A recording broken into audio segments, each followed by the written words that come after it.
प्यारे देशवासियों, सादर नमस्कार। मैं रमेश मीना। पुलगाम घटनाक्रम को लेकर के देश भावना में बह रहा है, उद्वेलित हो रहा है।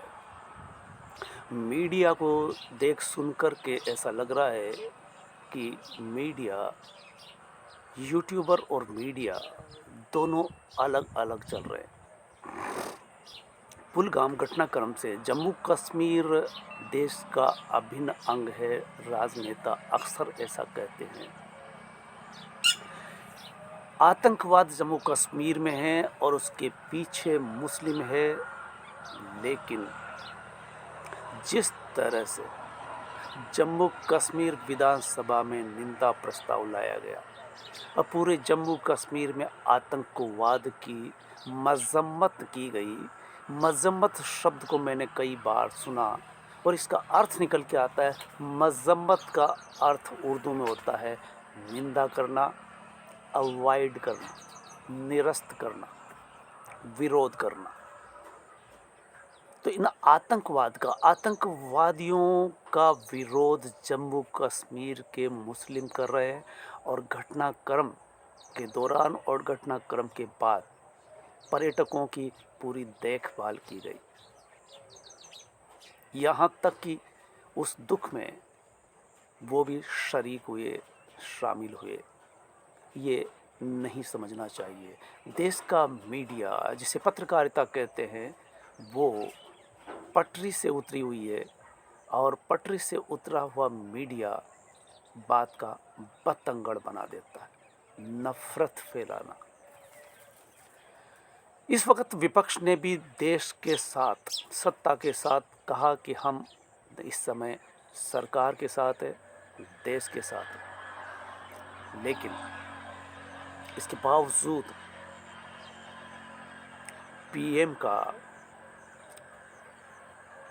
विदेश से दौरा निरस्त करके सीधे बिहार पहुंच जाना सवाल खड़े करता है। जो मीडिया में, गोदी मीडिया छोड़ दीजिए, लेकिन यूट्यूबरों ने इसे जमकर स्पष्ट किया है कि जहां जाना था वहां ना जा कर के, पीएम को जहां होना था वहां ना हो कर के वहां होते हैं जहां उनको वोटों की रोटियां सेकनी होती है। मणिपुर जलता रहा, पीएम वहाँ नहीं पहुँच सके, लेकिन वह ज़रूर पहुँचते रहे जहाँ चुनावी सभा हो। बिहार में चुनाव दूर होते हुए भी पीएम का वहाँ होकर के फिर पाकिस्तान को लताड़ पिलाना, ये मीटिंग निरस्त की जा सकती थी, क्योंकि बिहार की मीटिंग चुनावी मीटिंग थी।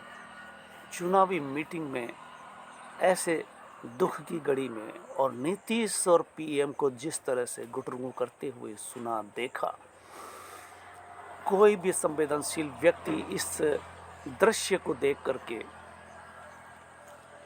फक्र नहीं कर सकता, गर्व नहीं कर सकता।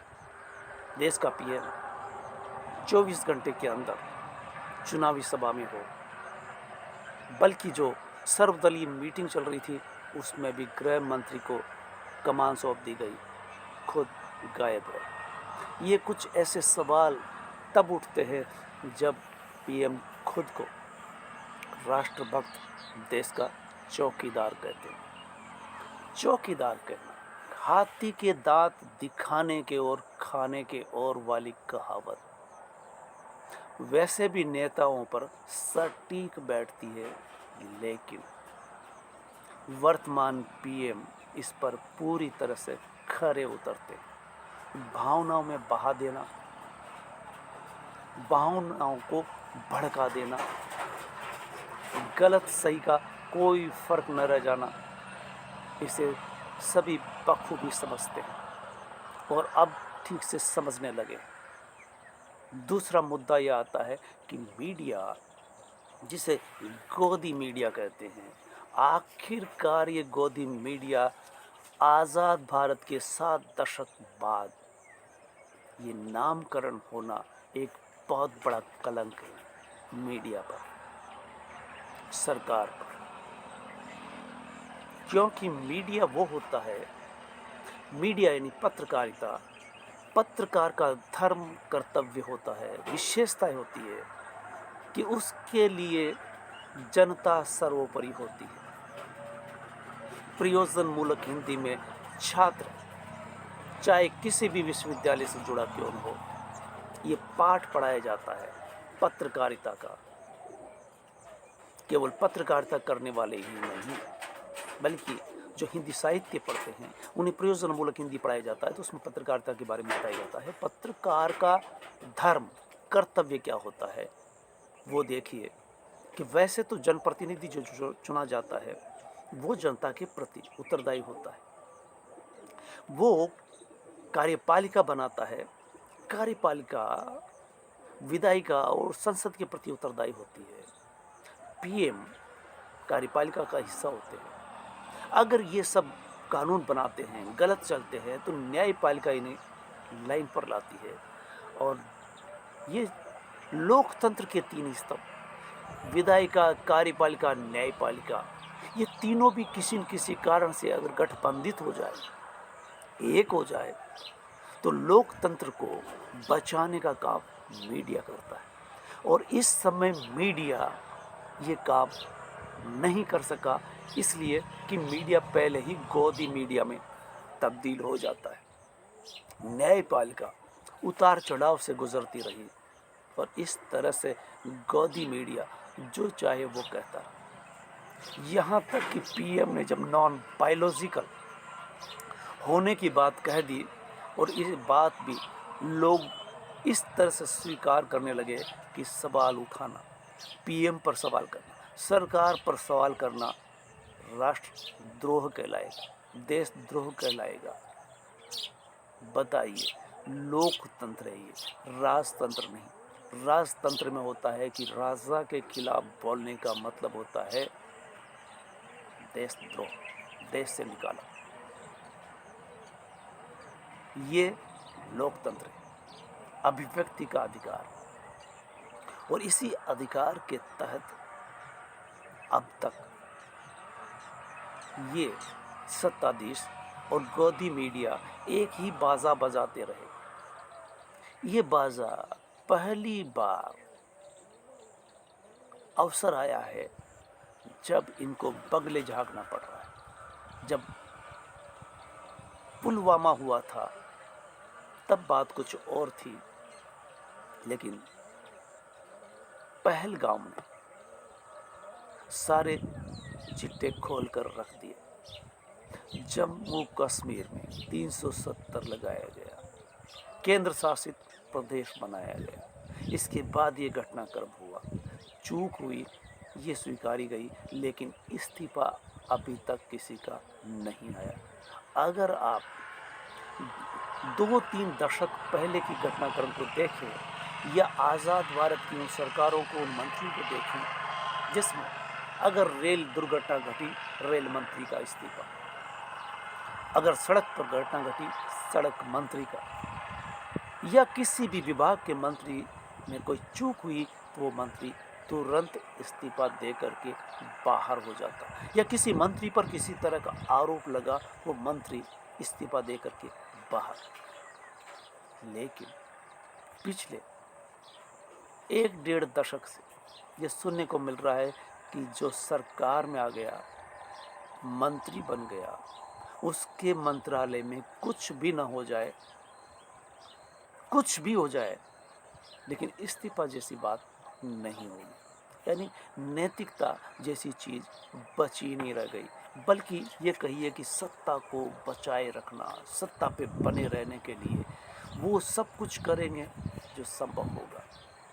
ईवीएम पर सवाल उठते रहे, चुनाव हार जीत होती रही, जहाँ हार ना लगभग तय था वहाँ भी जीत मुकम्मल हुई। ये सब संभव हुआ और गोदी मीडिया एक तरफा बोलता रहा। इस तरह से कह सकते हैं कि मीडिया को बगले झांकने का अवसर तब आया जब पहलगाम में 28 पर्यटक मारे जाते हैं और एक मुस्लिम उनको बचाने के लिए आतंकवादियों से भिड़ जाता है। और विधानसभा में निंदा प्रस्ताव लाया जाता है। पूरा जम्मू कश्मीर आतंकवाद के खिलाफ एक सुर में बोलता है। यहाँ तक कि पहलगांव से अजीत अंजुम लगातार 3-4 दिन तक वहाँ रह करके रिपोर्टिंग करते रहे। ग्राउंड रिपोर्ट में ये निष्कर्ष निकल के आया कि पहलगांव के हर बाशिंदा, दुकानदार आतंकवाद के खिलाफ बंद रखता है।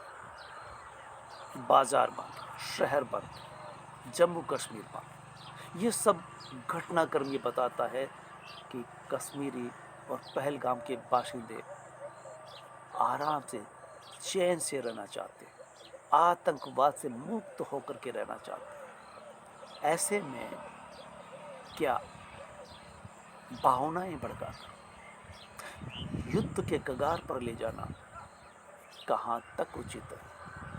लोकतंत्र का तकाजा है कि कोई भी मसला राउंड टेबल पर बैठ कर के हल होना चाहिए, न कि हथियारों से। ये ज़माना वो ज़माना गया जब तलवारें चलती थी, वो ज़माना गया जब प्रथम द्वितीय विश्व युद्ध हुआ।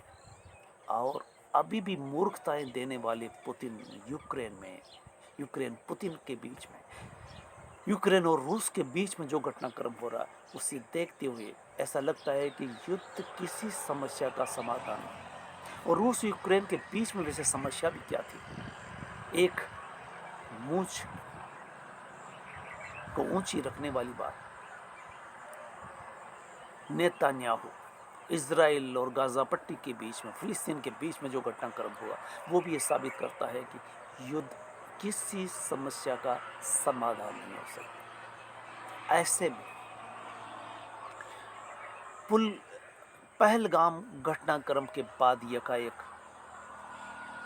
सिंधु समझौता को तोड़ देना, पानी बंद कर देना, और इस पर मीडिया ने जिस तरह से मजाकिया लहजे में कहा कि पानी के बिना पाकिस्तान तड़प रहा है, बिन पानी मछली की तरह। लेकिन आज ही खबर आई है कि जो पानी पाकिस्तान को मिलना चाहिए उससे भी ज़्यादा मिल रहा है 3 दिन बाद भी, और मीडिया कह रहा था कि पानी के बिना तड़प रहा है। ये मीडिया है। ग्राउंड रिपोर्ट के बिना आप ऐसी रूम में बैठ कर के लीपापोती करने,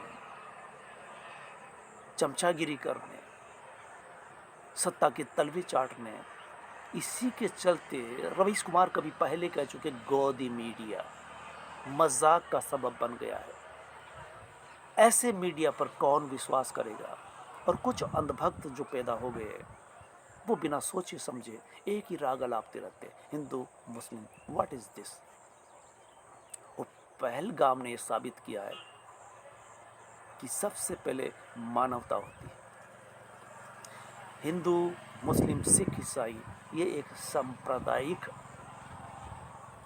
सद्भाव बनाने के लिए विविध धर्मावलंबी इस देश में एक साथ रह सकते हैं, रह रहे हैं, रहते रहे। लेकिन एक दशक में ऐसा क्या हुआ कि गोदी मीडिया पैदा होता है और नफरती आवाज़ें पैदा करता है, ग्राउंड रिपोर्ट के बिना बोलता है, बिना सबूत के बोलता है। ग्राउंड पर पत्रकार भेजने की ज़रूरत ही नहीं रह गई, क्योंकि ग्राउंड पर जो रिपोर्ट होगी।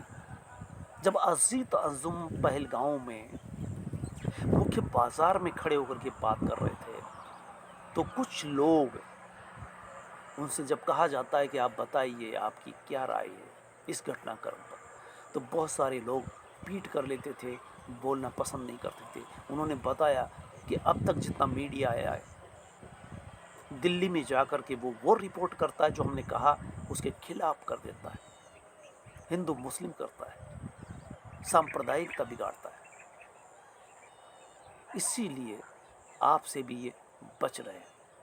अजीत अंजुम ने जो रिपोर्ट की, वो रिपोर्ट सुन करके मुझे भी पहली बार लगा कि मैं कभी जम्मू कश्मीर नहीं गया, और न जम्मू कश्मीर जाने का सपना देखता हूँ, न पर्यटक बनना चाहता हूँ।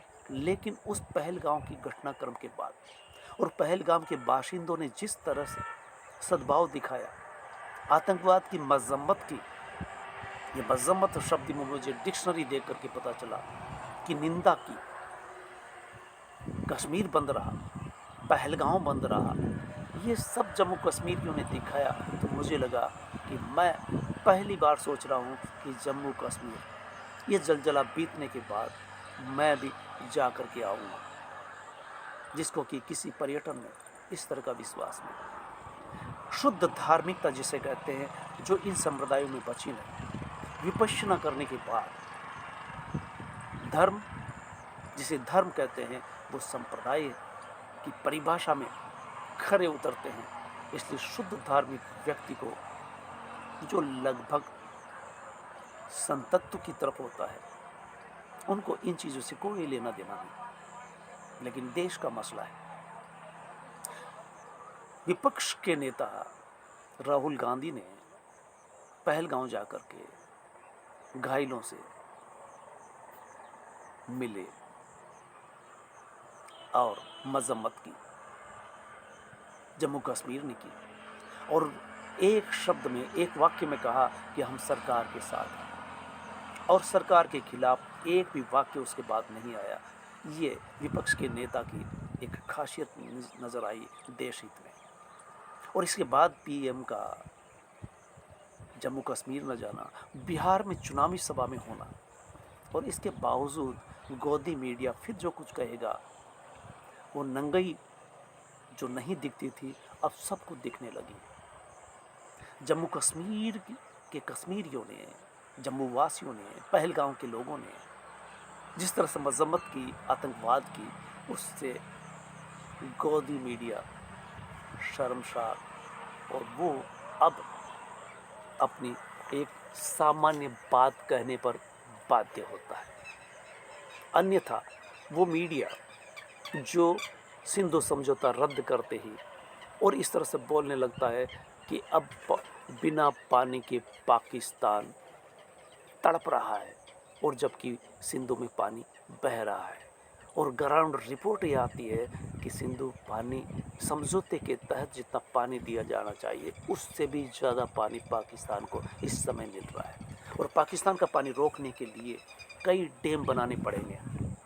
साल भर तक भी पानी आप रोक नहीं सकते। और मीडिया क्या कहने लगता है, क्या रिपोर्ट दे रहा है, पत्रकारिता का धर्म क्या है, आप अच्छी तरह से समझ सकते हैं। इसलिए ऐसे मीडिया कर्मियों को सुनने के बजाय ज़्यादा बेहतर है कि आप सिर्फ अखबार पढ़ें और दिमाग का इस्तेमाल करें। और कुछ चुनिंदा यूट्यूबर, अजीत अंजुम, अभिसार शर्मा, संजय शर्मा, रवीश कुमार, ऐसे कुछ यूट्यूबर हैं जिनको सुनकर के आप कुछ हद तक और बहुत हद तक ग्राउंड रिपोर्ट से रूबरू हो सकते हैं। आप खुद अंदाज़ा लगा सकते हैं बैठ करके कि सच क्या है, सच क्या हो सकता है, वो नहीं जो टीवी चैनल्स पर रात दिन परोसा जा रहा है। 2-4 लोगों को बिठा दिया जाता है और हिंदू मुस्लिम करने में, तू में करने में समय बर्बाद करते हैं, कर्ण कटु भाषा में बात करते हैं, गाली गलौज करते हैं। इससे ज़्यादा बेहतर है कि आप अपना काम करें, शांति से अपना जीवन गुजारें। ये मीडिया नहीं रह गया है। यूट्यूबर पर विश्वास किया जा सकता है। आज इतना ही, धन्यवाद।